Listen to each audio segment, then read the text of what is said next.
네, 안녕하세요. 네, 정지원 목사입니다. 코로나로 어려운 상황 가운데에도요, 이 세례에 임해 주신 모든 분들께 주님의 특별한 위로와 또 은혜가 있기를 기도하고 소망합니다. 세례에 참여해서 이 세례를 받는 그런 것도 큰 의미가 있지만요, 세례 받기 전에 우리가 준비하고 교육받는 그런 과정들도 참 중요하다라고 저는 생각을 합니다. 이 과정을 통해서요, 교회 공동체의 참 그런 일원으로 세워지는 하나님의 인도하심이 함께하는 모든 분들께 있을 줄로 믿습니다. 지난 시간에는 우리가 세례, 또 성경, 또 하나님, 예수님, 또 성령에 대해서 여러분들이 배웠을 것입니다. 이 시간에는 교회와 또 가정과 사회, 또 세례 문답 사례들을 우리가 살펴보고 함께 좀 배워보는 그런 시간들을 갖도록 하겠습니다. 세례를 우리가 받음에 있어서요, 제일 중요한 것은요, 세례가 과연 무엇인가에 대한 부분이 아닐까 생각합니다. 여러분, 세례가 무엇이었습니까? 지난 시간에 배웠던 것들이 기억이 나십니까? 세례는요, 예수 그리스도를 주로 고백하는 자들에게 주는 그러한 예식이라고 배웠을 겁니다. 교회에 입문하는 그런 중요한 예식 중에 하나입니다. 책자에 우리가 이 책자를 아마 받으셨을 거예요. 책자에 세례문답 사례들을 보시면 2번에서 6번 사례들을 보면 이제 이 세례를 받기 전에 세례의 의미들을 우리에게 알려주고 있는데, 성경은요, 인간의 이런 죄에 대한 부분들을 먼저 말씀을 하고 있습니다. 죄로 인해서 인간이 죽을 수밖에 없었고 영원한 심판을 면할 수 없었다라고 그렇게 이야기를 하고 있죠.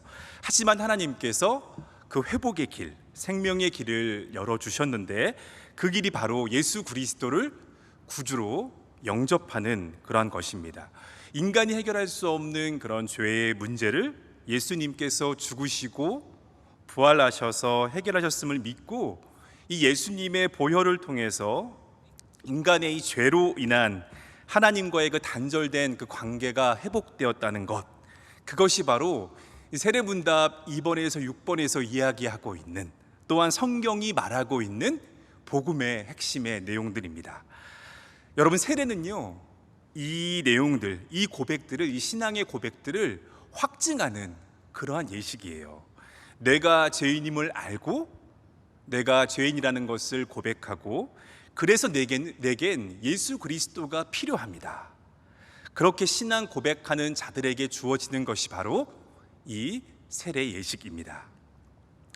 어떻게 보면 우리 옛사람, 죄로 인해서 죽을 수밖에 없던 우리들이 이 예수 그리스도를 통해서, 그분을 구주로 받아들임을 통해서 새 사람으로 거듭나는 것, 이것이 바로 세례의 중요한 의미가 되겠습니다. 여러분, 세례를 행할 때 세례를 보신 적 있으십니까? 세례 예식을 보신 적 있으시면은 세례에서 중요하게 메타포로 삼고 있는 것이 있습니다. 그게 뭐겠습니까? 바로 물입니다. 물. 우리가 세례 예식을 보면 목사님께서 그 손에 물을 묻히고 이마에 또 머리에 그렇게 안수하면서 세례 예식을 베푸는 것들을 여러분들 보셨을 겁니다. 아니면 또 뭐 침례교나 이런 데서는, 또 예전에 초대교회 모습 속에서는 물가에 가서 거기서 그 세례 받는 사람을 물속에 깊이 담갔다가 다시 일으키는 그러한 어떤 세례 예식들을, 침례 예식들을 여러분들이 아마 보셨을 거라고 생각을 합니다. 물을 그렇게 사용을 하는데요, 물을 이렇게 뿌리기도 하고, 또 아까 말씀드렸던 듯이 침례는 한번 담갔다가 다시 이렇게 일으키는 그러한 어떤 예식의 모습들을 보여주는데요, 왜 그러면 물을 사용할까?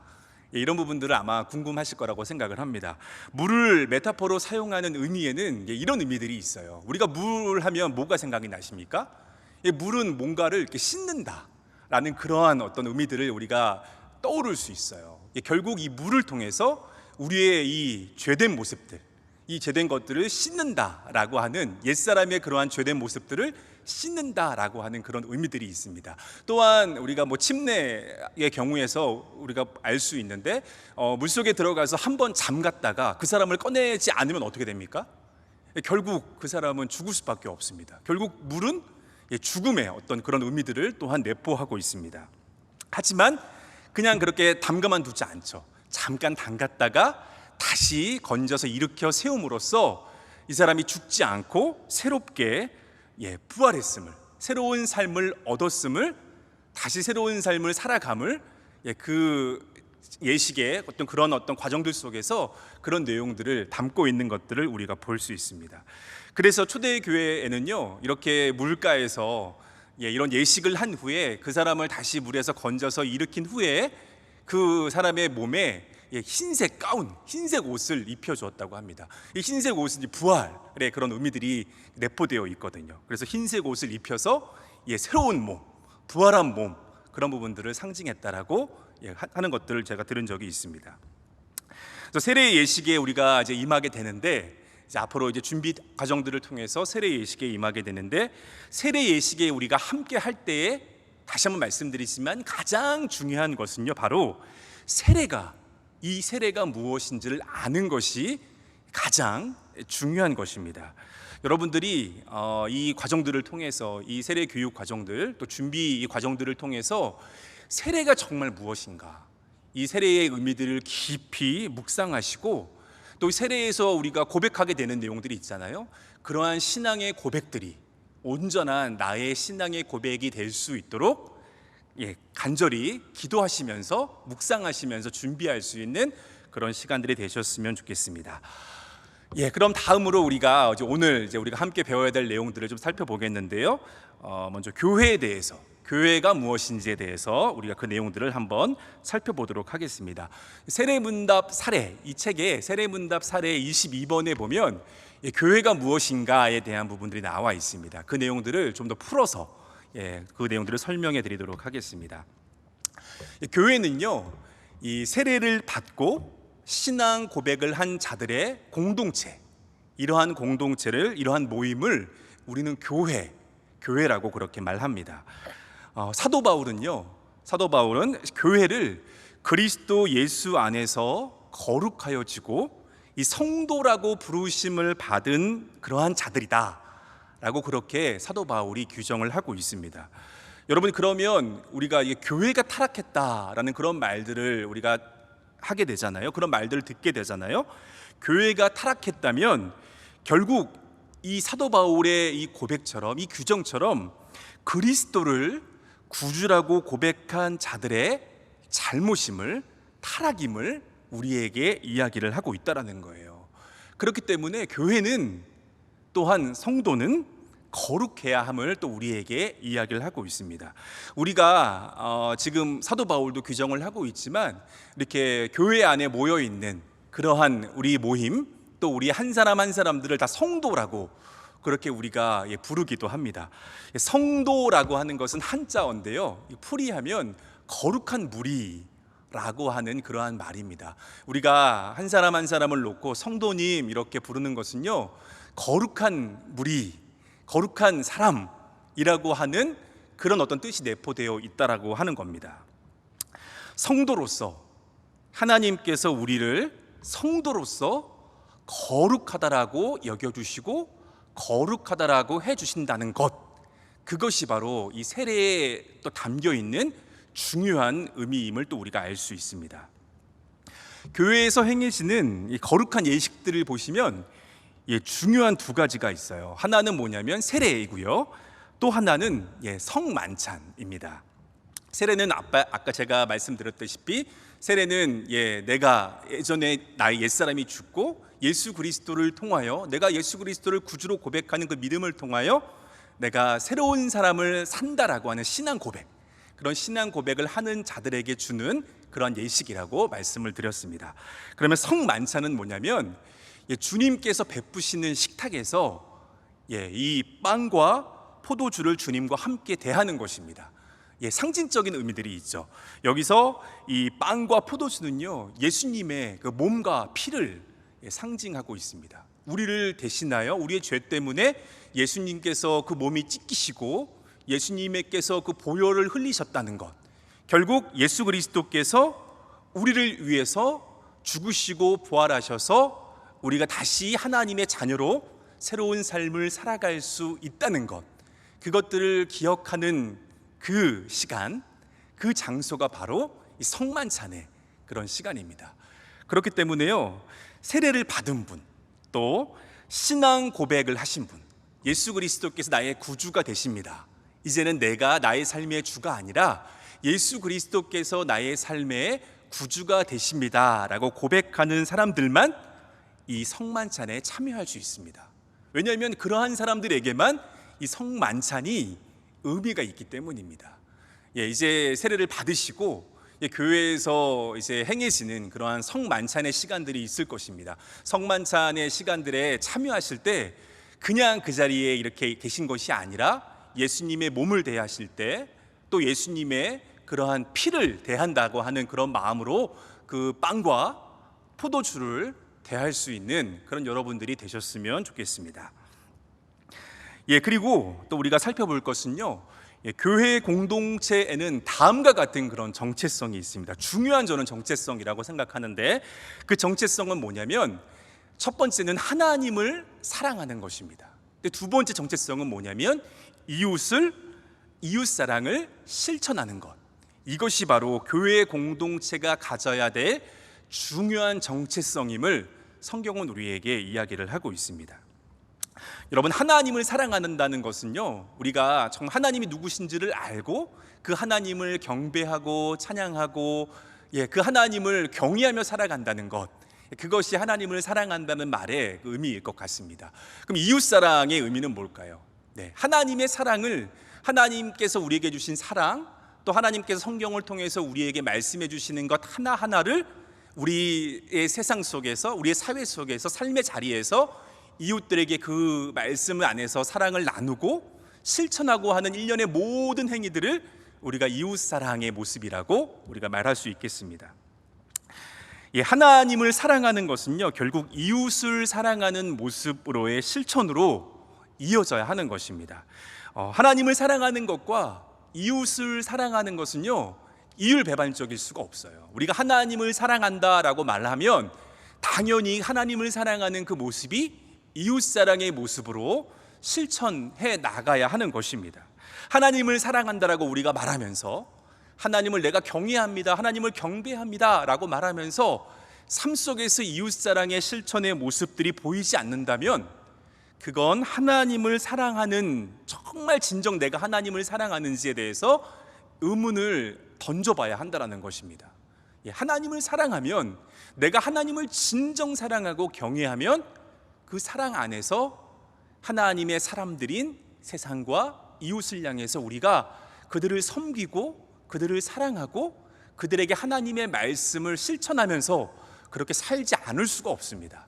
그렇기 때문에 교회 공동체의 이 두 가지 중요한 정체성, 하나님 사랑과 이웃 사랑의 모습이 온전히 이 교회 공동체 안에서, 이 모임 안에서 실행되고 있는지, 그런 부분들을 우리가 살피는 게 되게 중요하고요. 그게 바로 또 건강한 신앙 공동체고, 또 세례받은 자들로서 우리가 함께 해야 할, 우리가 만들어 가야 할 그런 교회 공동체임을 꼭 기억하시면서 그런 공동체의 일원으로서 그런 공동체를 만들어 갈 수 있는 그런 여러분들 되셨으면 좋겠습니다. 다음에 또 우리가 좀 살펴봐야 될 것은요, 또 중요한 이슈가 될 수도 있을 것 같아요. 우리가 보통 이제 사람들 이야기하는 거 안에서 교회의 그럼 주인은 누구인가? 이런 생각들을 좀 우리가 해보게 됩니다. 그 부분들을 우리가 좀 살펴보도록 하겠습니다. 여러분, 교회의 주인은 여러분 누구라고 생각을 하십니까? 교회의 주인은 누구죠? 교회의 주인이 목회자입니까? 아니면 카톨릭 교회에서 교황이나 추기경이 교회의 주인입니까? 아니면 성도가, 우리 한 명 한 명의 성도가 교회의 주인입니까? 성경은요, 사람이 이 교회의 주인이 아니라고 우리에게 분명하게 이야기하고 있어요. 교회의 주인은 바로 우리 주님이십니다. 사람이 이 교회의 이 공동체, 이 모임을 좌지우지할 수 없다라는 거예요. 여러분, 교회가 타락하는 게 되는 이유 중에 하나는요, 저는 바로 이 교회의 주인이 주님이라는 사실을 망각할 때 교회의 타락이 일어난다라고 저는 생각을 합니다. 교회의 주인이 사람이라고 하는 그런 생각이 들어갈 때에 그 사람이 그 교회의 공동체의 우상이 되고, 또 그 교회 공동체 안에서, 그 모임 안에서 거룩성을 잃게 됩니다. 다시 말씀드리지만 교회라고 하는 것은요, 교회 공동체, 교회 모임은 사도 바울의 그 말처럼 그리스도 예수 안에서 거룩하여지고 성도라 부르심을 받은 그러한 자들입니다. 그런 자들의 공동체, 그런 자들의 모임이 바로 교회입니다. 이제는 성경에 있는 말씀처럼 이제는 내가 사는 것이 아니고 예수 그리스도를 믿는 그 믿음 안에서 산다라고 고백하는 자들의 그러한 일련의 공동체가, 그러한 고백을 하는 자들이 모인 그러한 모임이 바로 교회입니다. 내가 사는 것이 아니고 이제는 예수 그리스도의 그 믿음을, 예수 그리스도를 구주로 믿는 그 믿음으로 산다라고 하는, 내가 주인이 아니라 주님이 나의 삶의 주가 되십니다 라고 말하는 사람들, 그런 신앙 고백을 하는 사람들의 그런 공동체 모임이 바로 교회다라고 그렇게 고백을 하고 이야기를 하고 있습니다. 이 세례 참여를 준비하는 이 귀한 이 은혜의 시간 속에서요, 지금 이 고백을 좀 깊이 묵상하시고, 또 앞으로 또 이제 뭐 세례를 통해서 이제 또 일련의 과정들을 통해서 신앙 고백을 하실 텐데, 그 신앙 고백과 함께 정말 오늘 이 상황 속에서의 주시는 말씀처럼 거룩한 교회로 한 분 한 분 살아가시는, 주님이 사랑하시는 세례 교인이 되시는 여러분들 되시기를 주님의 이름으로 간절히 소망합니다. 다음은 이제 교회 그 생활에 대한 그런 부분들을 함께 좀 보도록 하겠습니다. 우리는 이제 교회라고 하는 이러한 모임, 공동체로 모여가지고 우리가 여러 가지의 이제 생활들을 하게 됩니다. 그 중에 가장 두드러진 어떤 그런 생활이라고 보면은 아마 예배를 드리는 것이 아닐까, 그런 생각들을 해보게 됩니다. 여러분, 뭐 우리가 지금 세례를 받는 준비하는 그런 과정 속에서 교육 가운데 있지만 이미 이 예배에 참여를 해 보신 경험이 있으실 거라고 생각을 합니다. 이제 코로나 상황으로 우리가 대면에서 우리가 예배를 드릴 수 있는 상황은 안 되지만 또 뭐 온라인을 통해서 우리가 예배에 한 번쯤은 참여하신 그런 경험들이 있으실 줄로 압니다. 예배는 여러분 무엇이죠? 예배가 무엇입니까? 예배는 뭐 다 아시는 것처럼 대상이 있습니다. 그 대상이 누구죠? 예배는요, 바로 하나님을 경배하고 그 하나님을 찬양하는 그 과정, 그 순간, 그 자리가 바로 예배입니다. 하나님이, 전능하신 하나님, 창조주 하나님이 누구신지를 온전히 우리가 기억하고, 그 하나님께서 우리 한 사람 한 사람 이 세상 가운데 베풀어 주셨던 그 은혜에 감사하면서 예배 안에서 또한 선포되는 하나님의 말씀이 있습니다.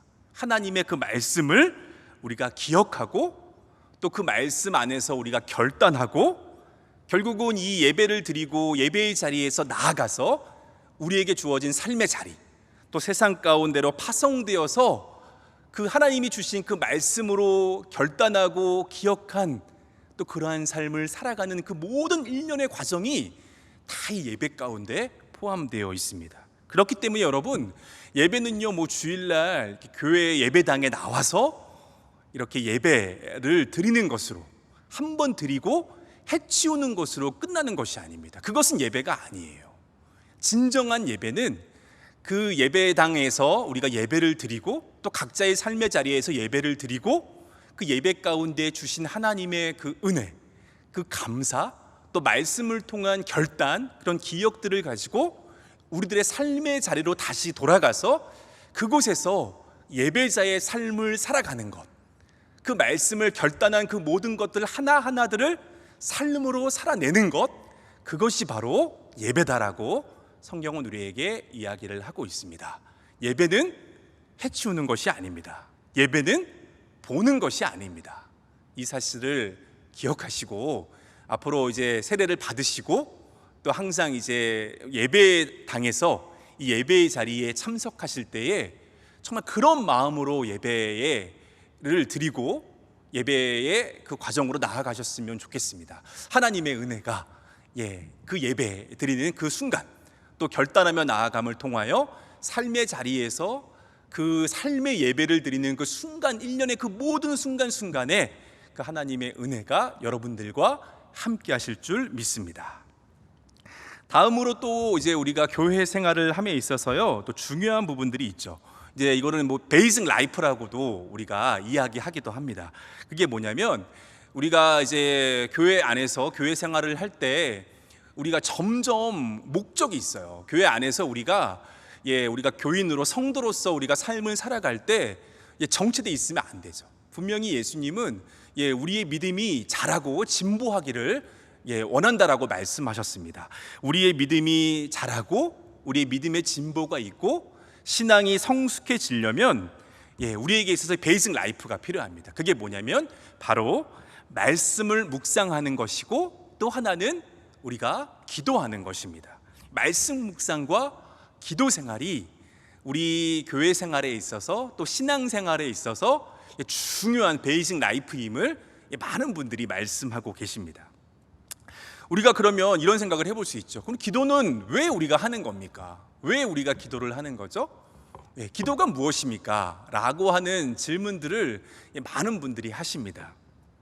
제가 그냥 나름 정의해 본 건데요, 왜 우리가 기도할까에 대한 부분들을 생각해 보면, 기도는요, 제 경험으로 보면 내 안에, 기도를 하게 되면 내 안에 이기심들을 좀 보게 되더라고요. 우리가 어떤 때에 우리가 기도를 하게 되죠? 우리들의 삶에 뭔가 긴급한 어떤 필요들이 있을 때, 어렵고 힘든 일들이 있을 때 우리가 하나님 앞에 나와서 간절한 마음으로 기도하게 됩니다. 그 마음이 나쁘다는 게 아니고요, 그런데 그 간절한 마음으로 나와서 기도하는 그 내용들과 또 평소에 또 간절하지 않을 때, 뭐 여러 삶의 위기가 없을 때 나의 행태들을 바라보면 참 그 모든 것 하나하나가 이기적일 수도 있겠다라는 생각들이 제가 들더라고요. 그런데 우리가 계속 꾸준하게 우리가 또 그런 삶의 위기 속에서 우리가 또 간절한 마음으로 주님께 부르짖다 보면요, 기도하다 보면요, 그 기도의 깊은 그 자리 속에서 그 내 안의 이기심들도 보게 되고요, 또 그 기도 안에서 하나님 없이는 결국 내가 살아갈 수 없다라는 그러한 것들을 바라보면서, 또 우리의 기도가 깊어지면 깊어질수록 또 내가 그 안에서 누군가를 위해서 중보하게 되고, 또 내 기도를 넘어서서 세상을 위해서, 또 아프고 힘든 사람들을 위해서 함께하는 그런 마음들이 그 기도를 통하여 확장되어 가는 것들을 발견하게 되더라고요. 결국 기도는요, 우리가 이 기도 생활들을 통해서 알 수 있는 중요한 것은 무엇이 있냐면, 내 생각을, 내 신앙 안에서의 내 그런 생각들, 내 삶의 그 사이클들을 바로 잡게 하는 중요한 어떤 그런 역할들을 기도가 한다라는 거예요. 그래서 하나님께서 결국 하나님은 계속 일하고 계시죠. 근데 우리는 그때를 알 수 없잖아요. 하지만 하나님께서 분명히 가장 선한 것으로 합력하여 선을 이루게 하신다는 것을 우리에게 믿게 하고 기다리게 하고, 그때를 또한 보게 하는 것, 기쁨 가운데 보게 하는 것, 그것이 바로 기도가 가지고 있는 또 중요한 어떤 그런 또 어떤 역할이지 않나라는 생각들을 해보게 됩니다. 근데 이 기도가요, 중구난방으로 되면 안 되잖아요. 우리가 그냥 뭐 하나님 앞에 맨날 뭐 주세요라고만 기도가 끝나면은 안 되지 않겠습니까? 기도도 우리가 기도 생활을 계속 함을 통해서 기도 또한 우리가 성숙해져야 될 필요성들이 있는데요, 기도가 더 풍성해지고 기도가 더 주님 앞에서 우리 안에 명확한 것들을 하나님께 올려드릴 수 있는 그런 기도의 자리가 되려면 그 방향을 온전히 잡는 것이 되게 중요합니다. 어떤 방향을 가지고 어떤 방향으로 기도의 자리에 나아가는 게 되게 중요하잖아요. 그 방향과 그 방향을 명확하게 알려주는 것, 그것이 바로 저는 말씀 묵상이다 라고 생각을 합니다. 결국 우리의 기도가 더 풍성해지고 더 명확하게 우리가 기도를 통해서 하나님께 나아갈 수 있으려면 결국 이 하나님의 말씀, 이 말씀이 그 방향의 길잡이가 되어준다라는 거예요. 우리 안에 하나님 말씀이 더 많이 있고요, 우리의 말씀 묵상들을 통해서 우리가 하나님에 대한 정확한 선 이해들이 있으면 우리의 기도가 더 풍성해지고, 기도를 통해서 하나님의 그 뜻, 하나님께서 우리에게 주시는 여러 가지 일련의 상황들 속에서 그 기도를 통하여 주시는 그 하나님의 뜻을 분별하는데 그 말씀이 중요한 길잡이가 되어준다는 겁니다. 그렇기 때문에 우리가 말씀을 묵상하는 것, 그것도 상당히 중요합니다. 신앙의 베이직 라이프, 우리의 신앙이 성숙해지고 믿음의 진보가 있으려면 결국 말씀을 묵상하는 것과 우리 꾸준하게 기도하는 그 시간들이 필요합니다. 이 두 가지가 우리 가운데 끊임없이 행해질 때에 우리도 모르게 조금씩 우리의 믿음이 진보하고 우리의 신앙이 성숙해져서 우리가 정말 그리스도인으로서 예수 그리스도를 따르고 예수 그리스도를 닮아가는 그런 우리들의 정체성을 분명히 한 그런 삶을, 이 두 가지가 우리들의 삶을 견인해 갈 수 있을 거라고 저는 생각을 합니다. 세례를 받고 나서 세례를 또 준비하는 이 과정들 속에서도 이 두 가지의 베이직 라이프의 이 중요한 어떤 두 가지를 여러분들이 여러분들의 삶 속에서, 삶의 자리에서 꼭 실천하며 나아갈 수 있었으면 좋겠습니다. 기도하시고 또 그 기도를 더 풍성하고 명확하게 해주는 이 말씀 묵상을, 말씀의 길잡이들을 날마다 기억하시면서 이 생활들을 꾸준하게 성실하게 해가시는 여러분들 되셨으면 좋겠습니다. 또 우리가 교회 생활 가운데 또 중요하게 살펴볼 수 있는 것은요, 주일 성수에 대한 그런 개념이라고 생각을 합니다. 주일 성수라고 하는 것은요, 주일을 기억하며 그날을 지키며, 그렇게 성실하게 지키며 또 거룩하게 지키며 살아간다는 의미가 바로 주일 성수입니다. 보통 이제 성경 말씀에 보면은 이런 말씀이 있어요. 안식일을 기억하여 거룩하게 지켜라 라고 하는 하나님의 그러한 명령의 말씀이 있습니다. 안식일을 기억하여 거룩하게 지키라. 근데 지금 이제 우리 개신교에서는 이 안식일을요, 예수 그리스도의 부활을 우리가 더 기념해서 우리가 주일을 안식일로 우리가 기억하여 거룩하게 지금도 지키면서 그렇게 살아가고 있습니다. 이 안식일을 기억해서 거룩하게 지키라, 이 말에는요 두 가지가 중요한 의미들이 거기 가운데 내포되어 있습니다. 안식일을 기억하는 것, 이게 어떤 의미냐면요, 안식이라고 하는 것은 하나님께서 창조하시고 이 모든 것을 창조하시고 쉼의 시간을 갖는 것을 말하고 있습니다. 이 모든 것을 창조하시고 우리에게도 쉬라고 말씀하셨고, 모든 것을 잠깐 쉼의 어떤 그런 의미들로 안식일에 대한 부분들을 우리에게 말씀하셨죠. 우리가 이게 쉰다는 게 쉬운 것 아니에요. 우리가 뭔가를 쉬려고 하면 뭔가 우리가 쉴 때에 이 다른 부분들, 우리가 행동하지 않을 때, 그러나 모든 것들은, 그러나 우리가 쉬지만 이 모든 것들이 운행되고 있다라는 것, 이 모든 것들이 작동되고 있다라는 것을 우리가 그것을 인정하고 그것을 받아들이고 그 개념을 온전히 알 때에만 저는 우리가 쉼의 시간들을 가질 수 있다라고 생각합니다. 우리가 이렇게 휴가를 우리가 받기도 하고요, 쉼의 시간들 갖는데 마음에 뭔가 불안해요. 내가 막 해야 될 일이 있고 뭔가 지금 처리해야 될 일들이 있는데, 우리가 휴가 기간에는 누군가에게 또 그걸 또 이렇게 대신 부탁도 하기도 하고 하면서 그 일들이 돌아가잖아요. 근데 그 일들이 돌아가지 않으면 어떻게 됩니까? 그렇게 우리가 쉼의 시간을 갖지만 불안할 수밖에 없죠. 결국 온전한 쉼의 시간들을 갖지 못하게 되는 것들을 발견하게 됩니다. 결국 안식일을 기억하는 것은요, 우리는 쉬지만, 하나님 우리에게 쉬라고 말씀하셨으니까 우리는 쉬지만 이 모든 것을 주관하시는 하나님께서 쉬지 않으시고 이 모든 것을 운행하여 주시고 지켜주시고 그 가운데 함께 하신다는 것을 우리가 온전히 믿는 것, 그것이 바로 안식일을 기억하는 것의 진정한 의미가 아닐까. 그래서 그 하나님께 감사하는 것이 바로 그 안식일을 기억한다는 것의 진정한 의미라고 저는 생각을 합니다. 또 그 안식일을 거룩하게 지키는 것, 거룩하게 지키는 것은 뭐 이렇게 우리가 설명을 할 수가 있을 것 같아요. 거룩하다는 것은요, 우리가 아까 성도라고 이야기를 했잖아요. 우리 성도예요. 거룩한 무리들이라고 불리는 그런 사람들입니다. 결국 우리 그리스도인들의 정체성의 중요한 부분 중에 하나는 거룩이 우리 정체성의 가장 중요한 부분일 거라고 생각합니다. 이 거룩은요, 그리스도인들이 예수 그리스도를 따라서 살아가는 그 일련의 모든 과정들을 저는 거룩이다라고 그렇게 말씀드리고 싶습니다. 결국 우리가 예수님이 이 땅에 오셔서 걸어가신 그 발자취를 한 발 한 발 온전히 내딛다 보면은 우리가 그 거룩한 무리로서 성도로서의 삶을 살아갈 수 있다라고 생각을 한다라는 거예요. 그 초기 우리 한국 교회의 모습들을 좀 우리가 살펴보면요, 한국 교회 초기에만 해도요, 이 주일을 거룩하게 지키기 위해서 안식일에 일을 하지 않는 그런 모습들도 있었습니다.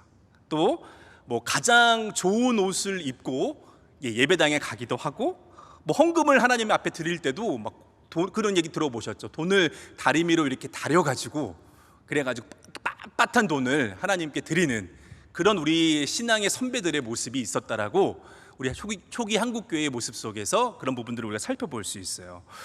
그렇게 했던 가장 큰 이유는요, 거룩하게 그 안식일을 보내기 위한 그러한 우리 선배들의 모습들이었습니다. 중요한, 우리가 뭐 그런 행동들 하나하나를 지금 이 시대에도 그대로 답습하며 살아갈 필요는 없지만, 하지만 거기에 담긴 그 중요한 정신, 내가 안식일을 내가 거룩하게 내 지키며 살아가겠다라고 하는 그 중요한 정신은 지금 이 시대에도 우리가 배워야 될 중요한 우리 신앙의 선배들의 신앙의 발자취가 아닌가라는 생각들을 해보게 됩니다. 안식일을 기억하고 거룩하게 지킨다라는 것을 다시 한번 말씀을 드리면, 하나님이 이 모든 것을 다스리신다는 것을 우리가 신앙 안에서, 믿음 안에서 인정하고 감사하는 것, 또한 우리가 그 안식일 안에서 또 주일 안에서 또 하나님이 주시는 그 거룩의 의미들을 우리가 깊이 생각하고, 이 세상 가운데 어떻게 하면 예수 그리스도를 따라서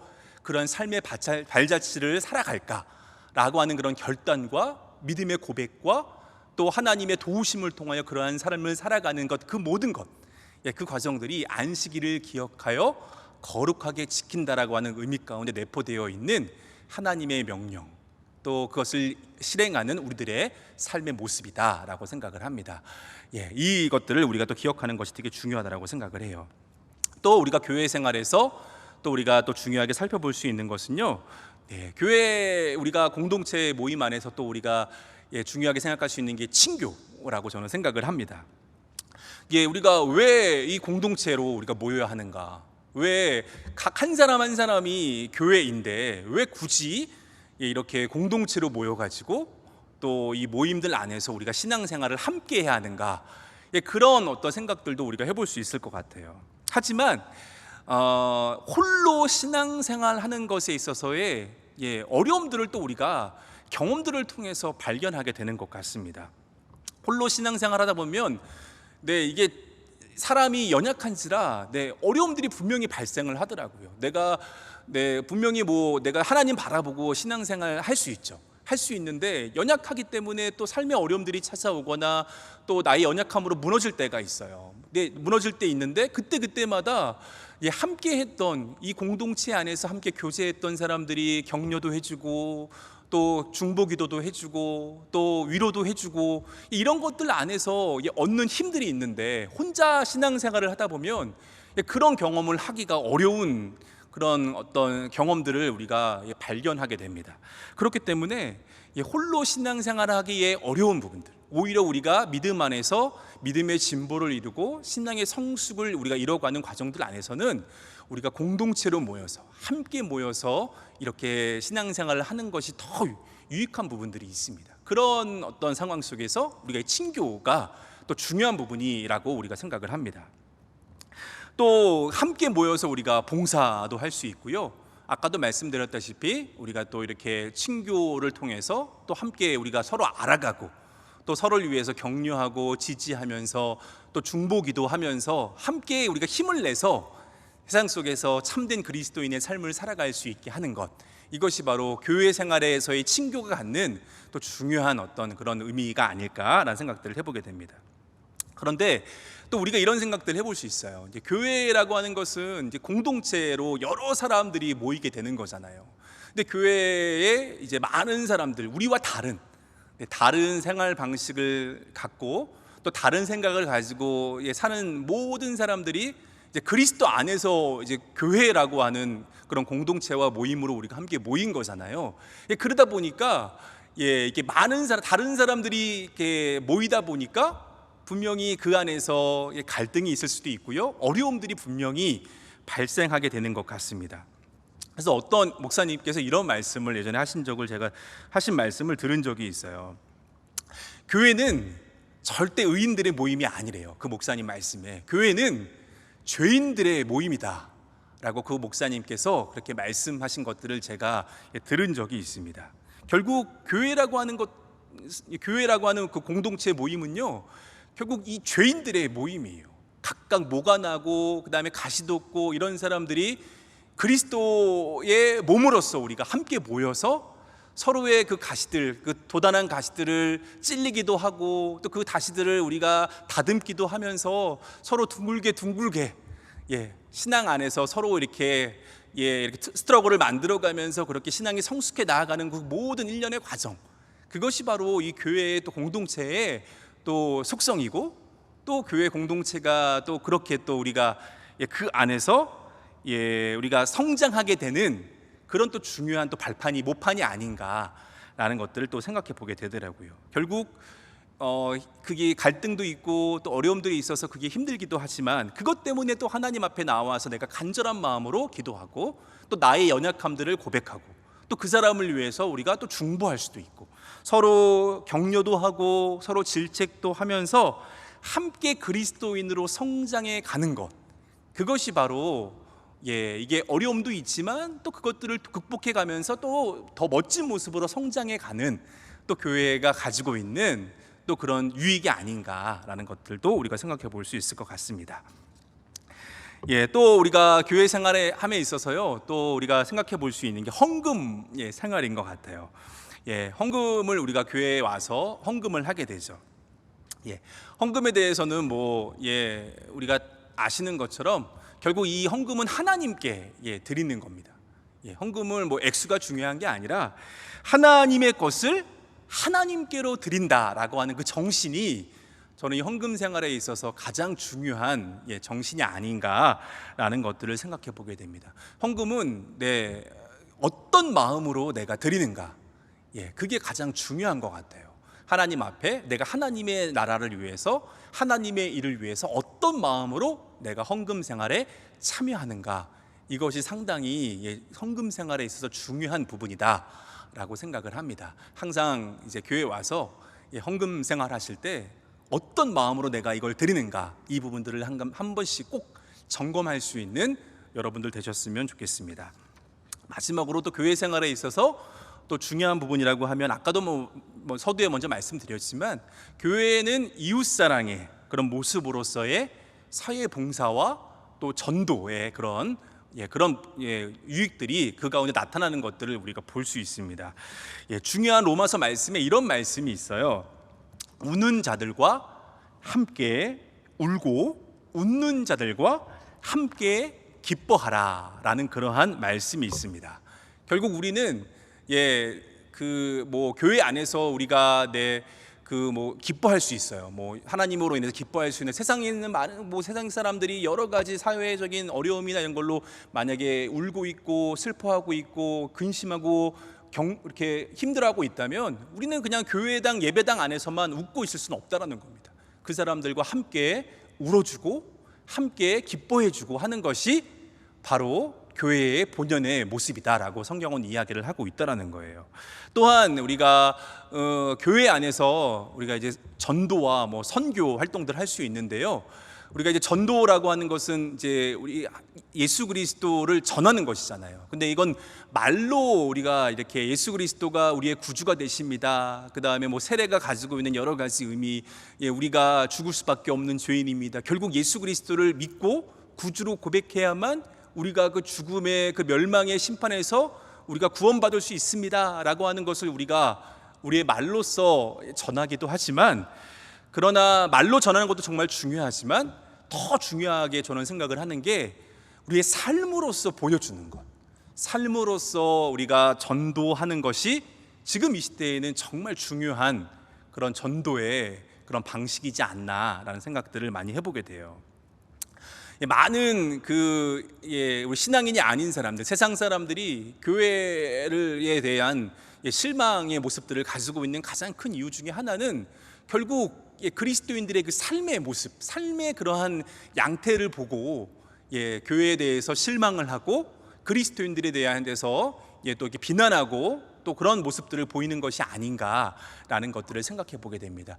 우리가 만약에 예수 그리스도를 따라서 그런 삶을 살아가도 비난을 받을 수 있어요. 하지만 우리의 그러한 못난 모습들 때문에, 우리의 그러한 좋지 못한 모습들 때문에 우리가 비난받고 하나님의 이름이 모독당한다는 것은 참 치욕스러운 일이 아닐 수가 없습니다. 그런 부분들을 우리가 깊이 생각해 보고, 결국 우리가 누군가에게 예수 그리스도를 전하려면 결국 우리의 삶이 말씀으로 변해야 되고, 우리가 예수 그리스도를 따라가는 그 삶, 말로만 그치는 것이 아니라 우리가 행동으로 그 모든 것들 하나하나들을 보여주는 것이 중요하다라는 부분들을 잊지 않으셨으면 좋겠습니다.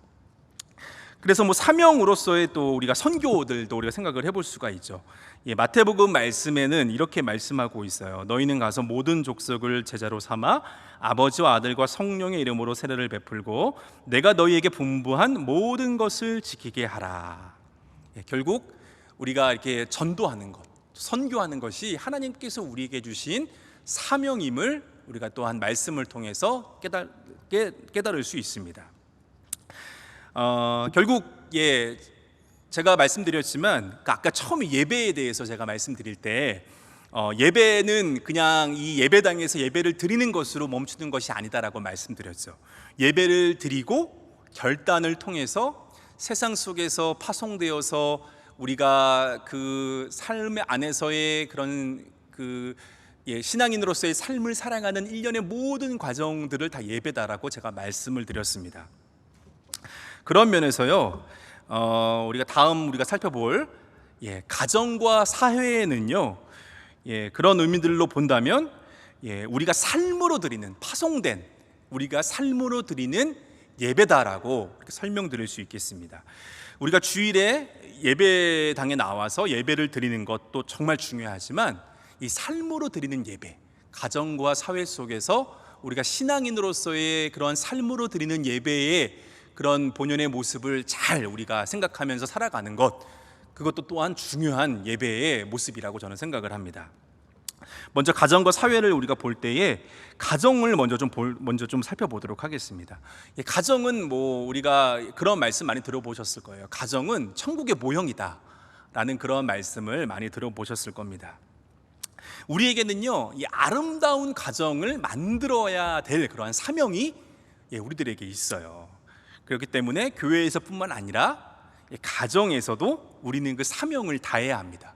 가정이 천국의 모형이 되려면 여러분 어떻게 해야 되겠습니까? 그 천국을 이뤄서 살아갈 수 있어야 되죠. 그 천국의 모습을 이뤄서 살아갈 수 있으려면 아마 우리가 천국의 백성으로서의 삶을 생각하면서 아마 그 가정을 이뤄가야 할 것이라고 생각합니다. 우리 가정의 일원이라고 생각을 해도 아직도 우리 가운데 이기적인 속성들이 있잖아요. 그런 부분들을 우리가 천국의 모형된 가정을 이뤄가려면 조금씩 부부라도 양보하고 또 자녀와 부모의 관계에서도 어떤 우리가 자세를 취해야 되고 이런 부분들을 우리가 깊이 묵상하고 그런 부분들을 우리가 삶으로 가정 안에서도 실천해 볼 필요성들이 있다라는 겁니다. 우리가 부부간의 관계들도 우리가 생각해 보면 우리가 결혼을 했잖아요. 결혼을 하면 이제 부부가 되는데 결혼 후를 한다고 해도요, 우리가 결혼을 하기 전에 연애의 어떤 그런 교제의 시간들 많이 가질 수도 있어요. 그럼 그런 거 안에서 우리가 서로를 잘 안다라고 생각하면서 우리가 결혼을 하게 되죠. 그러면 결혼을 하면은 내가 저 사람을 잘 알아라고 그렇게 생각할 수 있는데, 생각해 보면은 결혼 후에도 서로 잘 모르고 살아가는 경우들이 제 경험에 비추어 봤을 때는 참 많은 것 같습니다. 그 눈에 이제 우리가 연애를 하고 뭐 신혼 생활 초기를 보면은 다 좋잖아요. 다 좋은 것만 보이죠. 하지만 그 콩깍지가 딱 벗겨지면요, 그때는 그 사람의 실상이 보입니다. 그러면 이제 그것 때문에 갈등도 생기고 문제도 생기고 또 마음속에 미워하는 그런 마음들도 생기고요. 정말 부부인데도 내 마음대로 되지 않는 그런 상황들 때문에 많이 힘들게 된, 부부간의 그 갈등들로 힘들어지는 경우들을 또 우리가 겪게 됩니다. 그 가운데 우리가 천국에 모형된 이 가정을 만들어 가려면 어떻게 해야 되겠습니까? 그것 안에서, 우리의 그 갈등 안에서 나의 그 모난 부분, 또 내 배우자의 그 모난 부분을 놓고 하나님 앞에 간절한 마음으로 기도하고 또 하나님의 말씀을 붙들고, 하나님께서 우리 서로를 붙들어 주셔서 우리 서로가 하나님 안에서 조금씩 성화되어지는 과정들을 우리가 기대하면서 그렇게 부부간의 관계들을 만들어가는 것, 그것이 바로 천국에 모형된 가정의 그런 모델된 모습들이 아닐까라는 생각들을 해보게 돼요. 성경 말씀에는요, 남편은 아내 사랑하기를 예수님께서 교회를 사랑하심 같이 하라 라고 그렇게 말씀을 하고 있습니다. 남편이 아내를 사랑하는 것은 예수님께서 교회를 어떻게 생각하셨습니까? 자기의 몸과 같이 생각하셨습니다. 그런 마음으로 사랑해야 한다라고 그렇게 이야기를 하고 있어요. 또 아내는 남편에게 복종하는 것을 죽게 하듯 하라.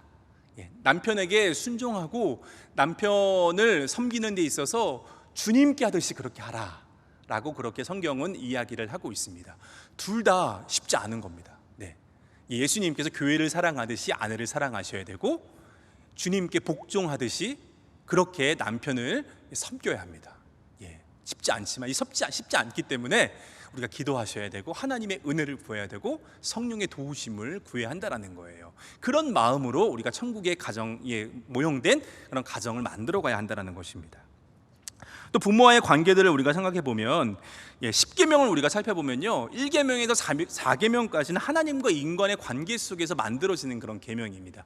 그런데 사람과 그 5계명부터는 사람과 사람 사이의 관계에서의 계명이거든요. 근데 첫 번째, 그 5계명 첫 번째 계명이 뭐냐면 내 부모를 공경하라 라고 하는 그런 말씀입니다. 부모를 공경하는 것이 사람과 사람 사이에 가장 중요한 첫 계명이다라고 성경은 우리에게 이야기를 하고 있고, 성경은 끊임없이 우리가 성경 말씀을 보면 부모에게 순종하고 부모를 잘 모시는 것, 그것이 너무 중요하다, 그것이 장수의 비결이다라고 우리에게 이야기를 하고 있습니다. 부모를 공경하는 것 정말 중요합니다. 그것 사실을 성경에서 이야기하고 있다는 것 잊지 마시길 바랍니다. 또 자녀와의 관계들을 우리가 생각해 보면 성경에도 자녀의 관계에 대한 말씀들도 있어요. 자녀를 노엽게 하지 말고 자녀를 노엽게 하지 말라라는 말씀이 있습니다.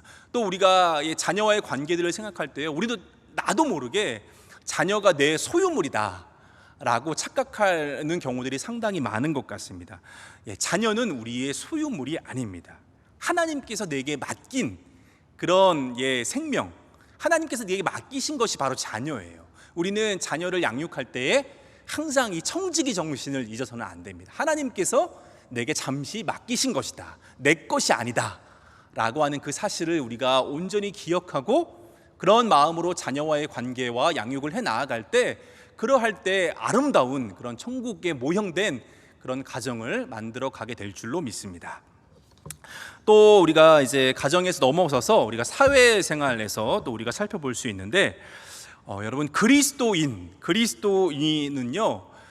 우리가 그리스도인들이 내가 그리스도인입니다라고 그렇게 자기를 지칭해서 생긴 그러한 명칭이 아닙니다. 그리스도인은요, 당시의 초대교회에서 그런 어떤 예수님을 나의 구주로 고백하고 그렇게 무리지어서 예배하고 그렇게 그런 삶을 살아갔던 사람들을 다른 사람들이 그 사람들을 보면서 이 사람들은 그리스도인이다 라고 그렇게 불려진 그런 사람들이 바로 그리스도인이었습니다. 결국 그리스도인이라고 하는 의미에는요, 예수 그리스도를 따라가는 사람, 예수 그리스도의 발자취를 따라서 살아가는 사람들이라는 의미가 그 가운데 담겨져 있다는 거예요. 그래서 그리스도인의 그 정체성의 중요한 의미는 결국 예수 그리스도께서 이 땅에서 어떤 모습을 우리에게 보여주셨는가라는 알아가는 것이 상당히 중요합니다. 예수님은 이 땅에 오셔서 섬김과 희생의 모습을 보여주셨습니다. 결국 예수 그리스도를 따라가는 그리스도인들은, 또한 기독교는 섬김과 희생이 바탕이 되어야 한다. 이게 바로 우리가 피할 수도 없고 우리가 버릴 수도 없고 떠날 수도 없는 정체성임을 성경은 우리에게, 또한 이 그리스도인이라고 하는 이 의미가 우리에게 일러주고 있습니다. 이 사실을 우리는 절대로 잊어서는 안 됩니다. 또 우리 초대 우리 한국 교회의 우리 기독교의 모습들을 볼 때요, 우리 한국 교회의 초기 기독교의 모습은요, 애국의 그런 어떤 의미들이 상당히 많이 그 가운데 담겨져 있었습니다. 일제 강점기 시대 때 애국 운동을 펼쳤던 사람들 중에서 그리스도인들이 많은 그리스도인들이 이 애국 운동을 펼쳤던 그런 사람들이었어요. 그래서 당시에는 기독교 하면은 바로 사람들이 이 교회를 모르고 기독교를 모르는 사람들도 기독교 하면 애국을 이꼴로 생각했을 정도로, 그런 기독교는 그런 어떤 이 초대 우리 교회사 안에서, 한국 교회사 안에서 애국하는 그런 모습으로 많이 비춰지는 것들을 또 우리가 알 수 있습니다. 결국 지금도 우리는 나라를 위해서 기도하기도 하고, 결국 이런 어떤 우리가 그리스도인으로서 이 나라를 사랑하고 나라를 위해서 기도하고 하는 모습들, 이거는 우리 역사에도 있고 또 지금 우리가 또 가져야 될 중요한 자세가 아닌가라는 생각들을 해보게 됩니다. 또 기독교인들이 우리가 사회에서 또 가져야 될 중요한 부분들이 뭐가 있냐면, 저는 우리의 정신 중에서 우리가 사회 속에서 보여줘야 될 모습은 바로 성실함, 또 근면, 또 정직, 이러한 것들이 우리 그리스도인들이 사회 속에서 보여줘야 될 중요한 가치다, 우리 기독교적인 가치다라고 생각을 합니다. 그리스도인들은요, 세상 속에서 그리스도인으로 우리가 살아가야 하죠. 우리의 그 정체성을 우리가 버릴 수가 없어요. 우리는 세상 속에서 살아가지만 세상 속에 그리스도인으로 그렇게 살아가야 합니다. 그리스도인들에게 그 안에서 주어지는 자세는, 다시 말씀드리지만 중요한 가치, 정직과 성실, 저는 이게 상당히 중요한 어떤 그러한 가치라고 생각을 합니다. 그렇기 때문에 제가 예전에 그 청년들 잠깐 섬기고 있었을 때, 그 청년 한 명이 오랫동안 이제 그 취업 준비를 하다가 이제 취업이 된 거예요. 그래서 저한테 이제 기도의 감사의 의미, 또 그다음에 이제 제가 이제 사회에 나가서 어떻게 이제 그 역할들을 감당해야 될지라고 이렇게 잠깐 이렇게 조언을 구하며 찾아온 적이 있어요. 제가 그 친구한테 딱 하나지만 제가 부탁을 했습니다. 뭘 부탁을 했냐면, 내가 너 딱 하나만, 이거 하나만 꼭 이제 너 직장에 가서 지켜줬으면 좋겠다. 그게 뭐냐면 정직했으면 좋겠다. 정직해라라고 그렇게 제가 당부했던 적이 있습니다. 그 친구가 바로 이렇게 이야기를 하더라고요. 정직한 게 가장 어려운데요? 라고 그렇게 답을 했던 그런 경험들이 있어요. 참 어려워요. 사회가 정직하라라고 제가 이렇게 당부를 했는데, 정직하게 살아가는 게 어렵다라고 말하는 것은 세상이 그렇게 정직하지 못하다는 거죠. 하지만 우리 그리스도인들은 우리의 그 기독교적인 가치, 정직과 성실을 우리가 사회 속에서 끊임없이 이렇게 우리가 투쟁하면서 그런 부분들을 우리들의 삶 속에서 구현해내야 된다는 거예요. 그게 그리스도인들의 사회 속에서의 역할이고 우리들의 정체성이라는 부분들을 성경은 우리에게 이야기를 해주고 있다는 겁니다. 그래서 우리가 이 가정과 사회 속에서도 이 예배를 드리는 그런 삶으로 드리는 예배의 삶을 살아가야 한다. 그러나 말씀드렸지만 가정에서 천국된 모형을 만들어가는 것, 또 사회 속에서의 그 역할들, 그리스도인으로서 역할들 감당하는 것, 내 힘으로 되지 않습니다. 해보십시오, 여러분. 그게 내 힘으로 한다고, 내 의지로 한다고 해서 되는 일들이 아니더라고요. 결국 그렇기 때문에 우리는 하나님 앞에서 간절한 마음으로 하나님의 도움을 구해야 합니다. 내 마음을 붙들어 주시고 성령님 나와 함께 하셔서 내가 순간순간 분노하지 않게 하시고, 사랑하게 하시고, 인내하게 하시고, 정직하게 하시고, 성실하게 살아갈 수 있게 해달라고 내가 하나님 앞에 기도하고 하나님의 도우심을 구하고 하나님과 함께 그 믿음의 발 한 걸음 한 걸음 내딛는 그 과정들이 상당히 중요하다는 것들을 우리가 발견하게 돼요. 결국 우리가 말씀 묵상하고 기도 생활하는 것, 결국 이것이 아무것도 아닌 것 같지만 이게 바로 힘이고 이게 능력이라는 것들을 우리가 또 우리들의 삶 속에서 삶으로 드리는 예배 가운데서 발견하게 되는 중요한 부분이 아닐까 싶습니다. 이렇게 해서 우리가 우리 교회, 그 다음에 또 우리 가정과 생활, 이러한 부분들에 대해서 우리가 함께 그런 내용들을 나눴습니다. 마지막으로는 우리가 이제 사회생활, 세례문답 사례들을 좀 가지고 좀 우리가 마지막으로 좀 정리하면서 나아갈 수 있었으면 좋겠는데요.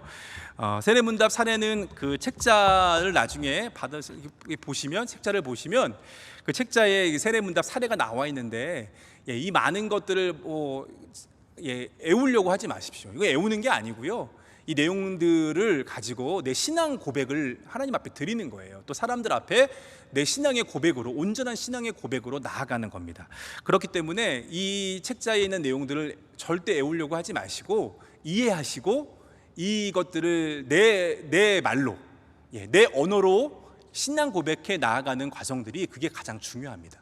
그런 의미에서 몇 가지만 제가 좀 중요한 어떤 사례들만 좀 같이 좀 읊으면서 그 내용들을 좀 나누고 마무리했으면 좋겠습니다. 그 사례문답 사례 그 1번을 나중에 보시면 사람의 제일 되는 목적에 대한 부분들이 나와 있습니다. 결국 사람의 제일 되는 목적은 우리를 만드신 하나님을 영화롭게 하는 것, 하나님이 이 땅에서 우리를 보내신 그 목적에 부합한 삶을 살아가는 것, 그것이 바로 사람의 제일 되는 목적이다라고 우리가 이야기할 수 있겠어요. 2번도 있어요. 2번은 이 세상에서 죄 없는 사람이 있습니까? 라는 그런 질문입니다. 이 세상에서 성경은 죄가 없는 사람은 아무도 없다. 인간은 이 죄의 문제를 해결할 수 없다라고 성경은 이야기를 하고 있습니다. 이 질문에 대한 답을 또 한번 깊이 묵상해 보셨으면 좋겠습니다. 또 8번의 그런 사례의 또 질문들을 보면 복음이란 무엇입니까? 라는 그런 질문들이 있거든요. 아까 제가 서두에 설명을 좀 드렸죠. 가장 중요한 부분일 수 있어요. 복음이라는 것은 예수 그리스도를 통해서 우리의 이 죄의 문제가 해결되었다.